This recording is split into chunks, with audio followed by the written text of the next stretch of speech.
যে রেপ একটার পর একটা ঘটেই যাচ্ছে, কিন্তু কোনো রকম ভাবে বিচার হচ্ছে না। একজনকে তো গ্রেফতার করা হলো সঙ্গে সঙ্গে। এখানে দেখুন একজনকে গ্রেফতার হয়েছে, সেটা সিভিক ভলেন্টিয়ার। একজন সিভিক ভলেন্টিয়ার যখন গ্রেফতার হয়েছে, একাধারে কাজ নয়, এটা সম্পূর্ণ একটা গ্যাং রেপ।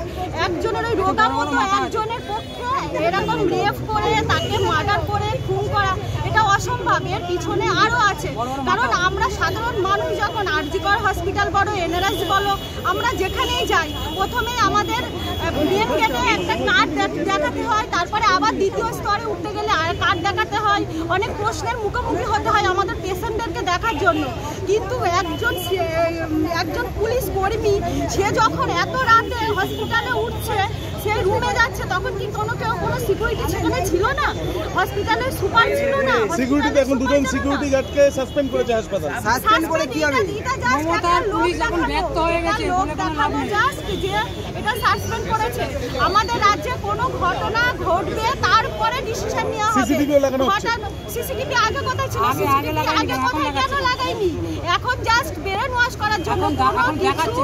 কোনো কিছু ঘটে গেলে তখনই ব্রেন ওয়াশ করা হয়। আমরা যেটা দেখলাম, মাননীয়া কি বললেন, আগে কি বলতেন যে না সিআইডি আছে, প্রশাসন আছে, তারা তদন্ত করছে, নিরপেক্ষ তদন্ত হবে।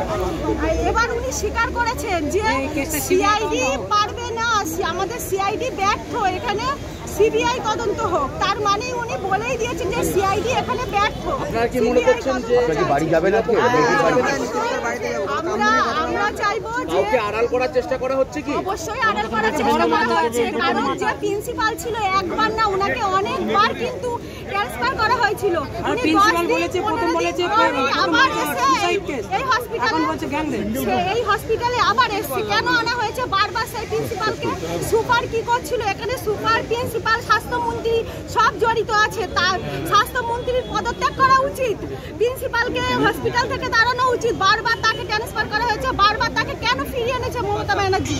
এর পিছনে কি কোনো কিছু আছে? তার সেটা আমাদের দেখতে হবে। এর মধ্যে কোনো কিছু আছে। ছবিটা করো।